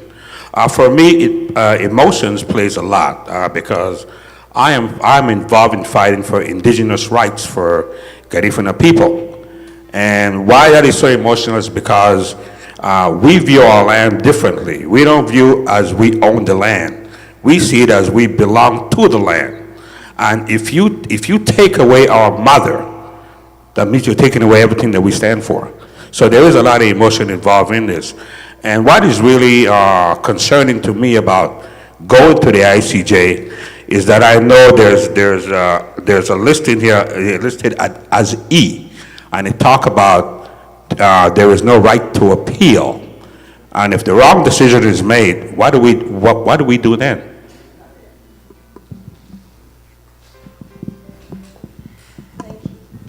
I don't know if you folks are aware, but as far as I've heard, of former Foreign Minister Mr. Schuman lives safely in Cuba. I am wondering about why he lives in Cuba instead of in Belize, and here he's telling us that we have an ironclad case. No case going to any court is ironclad. You're very vulnerable to the decision of a panel of people. You have no idea how they're going to rule. They're trying to make the Belizean people feel that it's okay to go ahead to the court because we have a safe and secure case based on the 1859 treaty. I want to know, do we have the wording of the special agreement signed in 2008 by our government? Because we need to look at the special agreement. It changes everything. It's a new treaty. They're keeping quiet about it. I want to hear every word of that special agreement. Well, I have heard the former Foreign Minister Asad Schuman refer to the special agreement as a treaty. I believe he did that when he was on a news show. And people need to understand and focus on the special agreement. And remember now, we can't appeal. What is going to happen is they're playing a political game on Belize where we're going to go to the court, they're going to make the decision, and whatever happens to Belize, we're going to do it to ourselves.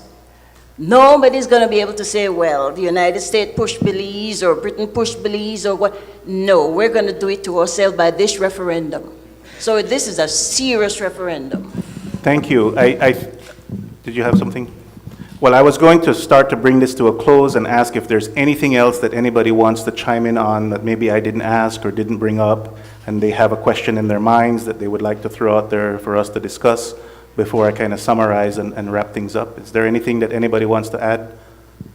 See a couple of hands. Actually, what I want to add is, one of my concerns is that I notice, and like I've mentioned to you earlier, from a lot of these forums that they've been having in Belize, the kids in primary school, you're hearing most of them say it's a yes. If they had the opportunity to vote, they would vote yes. And I've been concerned about the information that they have been fed. And it's like student after student, you're hearing this. Now, these are students that their parents are probably not educated in the rural areas. And so they take this information, they take this, all of this propaganda back home, and their parents are like, oh, these are my kids going to school teaching me this. And that becomes their opinion.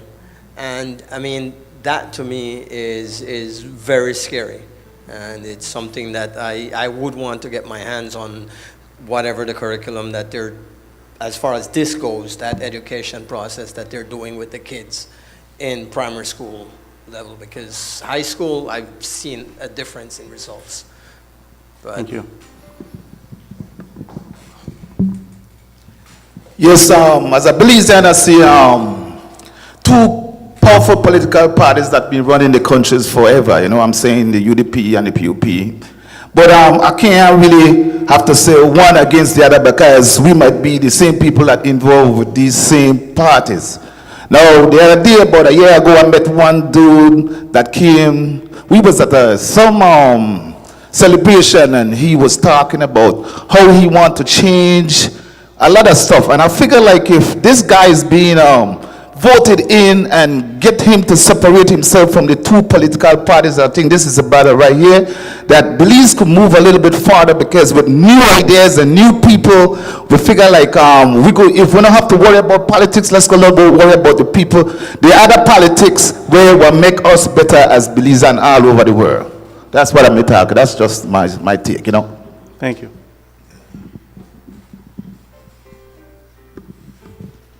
Patrick, this question was for you. I was wondering, what was the question that Guatemalans voted on in their referendum? The exact same question. Oh, okay. All right. Thank you. Good question. Patrick, you want to add to it? Yes, sir.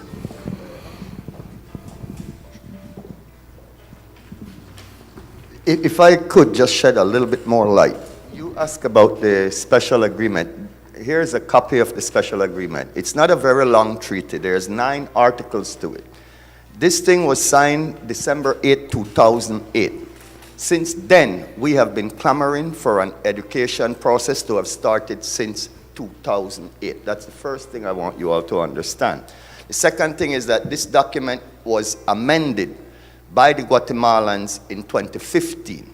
So they had taken this to their Congress within less than a year to ratify, but Belize did not take it to our Senate until 2016, until after Guatemala had successfully gone to their Congress, ratified it, have to go back to their Congress now to get an amendment ratified in it.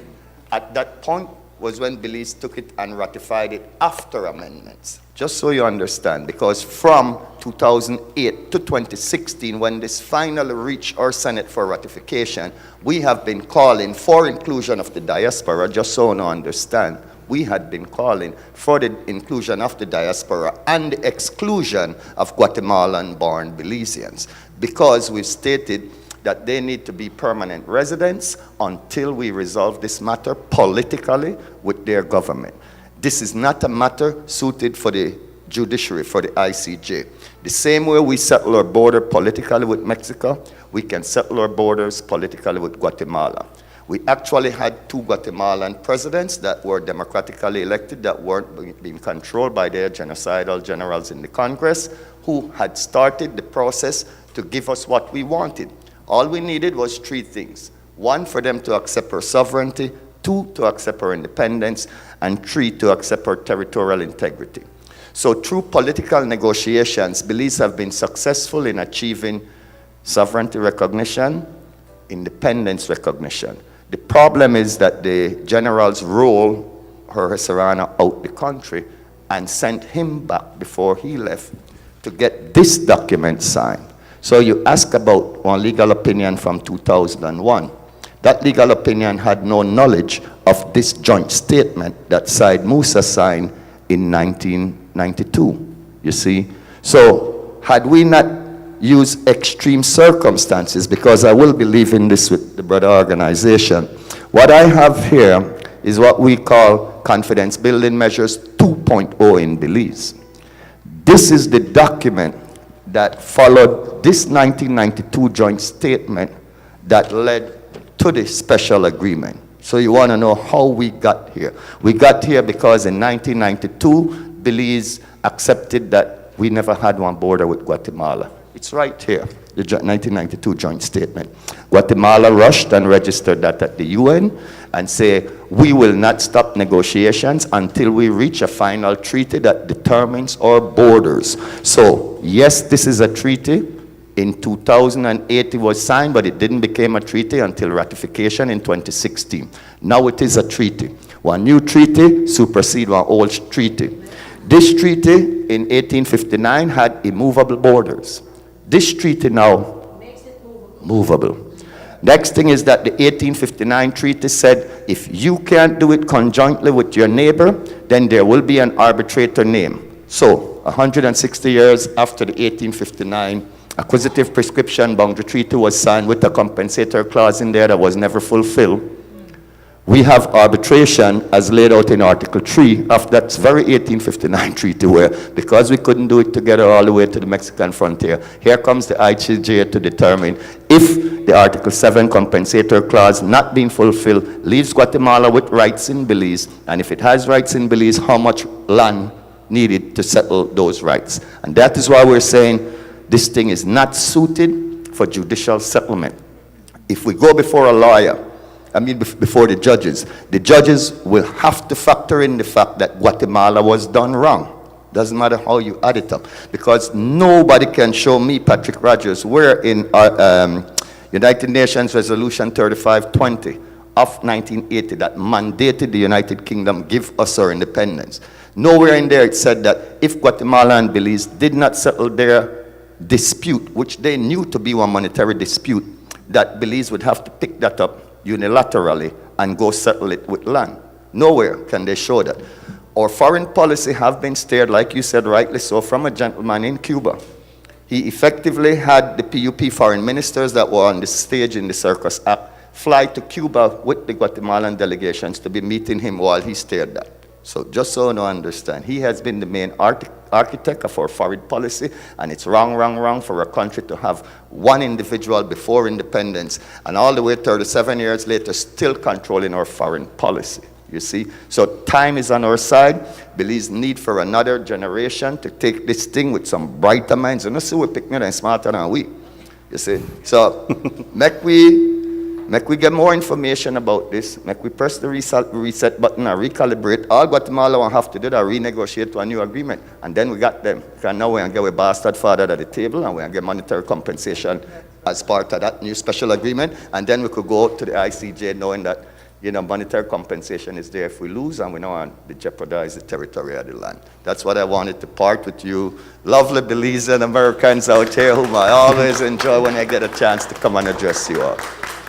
Thank you, Patrick. I really appreciate you sharing with us and coming. The Ministry of Foreign Affairs had promised that the education unit would travel out to the diaspora to share their knowledge with us, but they didn't. I appreciate you for coming in and sharing your thoughts and your perspective and your knowledge with us.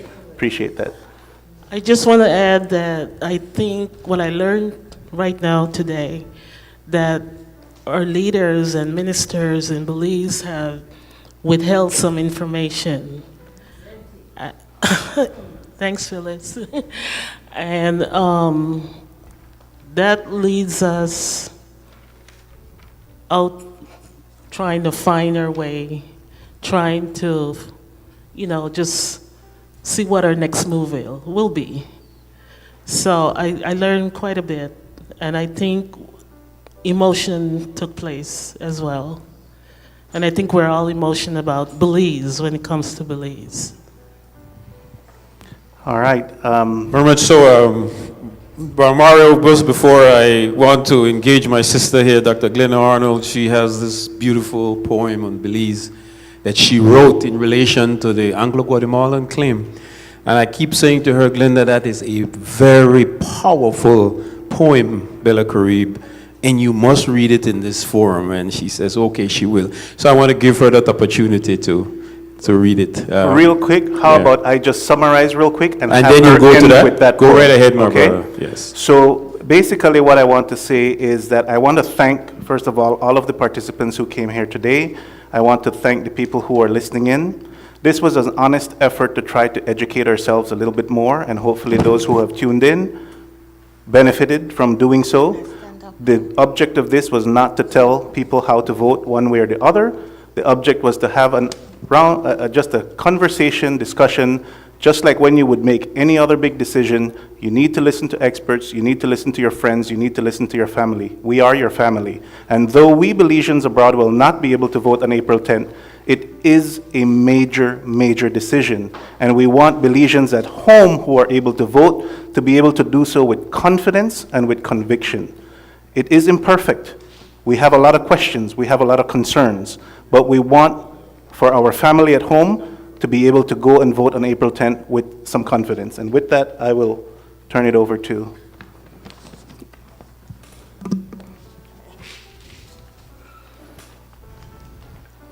So this is a poem that I wrote when I was a youth living in Belize. I don't remember what age it was written, but it was when children's kana used to be, you know what I'm saying? And so one day, a little story behind this, one day I was listening to Children's Corner, and my brother Papa Curly was reciting this poem. So this is where he started his being an orator, lyricist. Okay. So the poem is called Belize. And remember now, this was written from a youth standpoint. So intellectually it hasn't been developed. I did tweak it for a little bit. Belize, a place of culture, of education and more, a place of transportation where people come and go. People from all corners, policemen, clerks, and farmers do their jobs as they endeavor to make Belize their home forever. People from other countries travel from near and far to Belize by sea, by land, by air, for Belize is oh so dear. Belize is for Belizeans to hold, to possess. Belize is not for Guatemala. There's no reason to contest. I tell you this as a warning. Do your best in learning. Be the fruits of the independence tree. Old England has set us free. Be the fruits of the independence tree. Belize is for you and me. Thank you.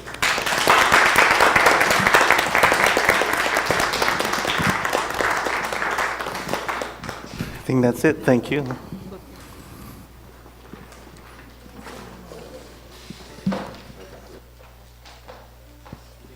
Yes, this is the wrap. On behalf of the Belize Rural Economic Development of Agriculture through Alliance Brother, we want to thank the organizers and those who attended this very important Belizean study circle on the ICJ. It was a very dynamic, very frenzy, very educational, very exciting, and very dynamic one. We want to thank the people who supported us here today. First of all, Dr. Glenda Arnold Heon, who provided the Global Beat Multicultural Center for facing this very important study hall circle.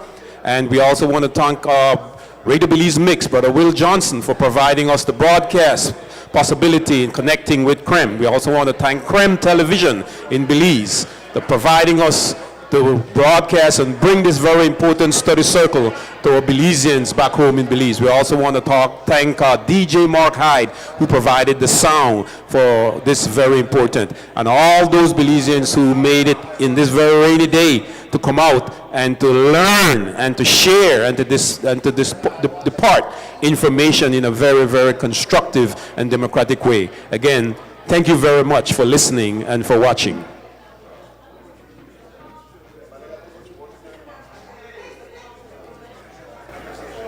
Bye.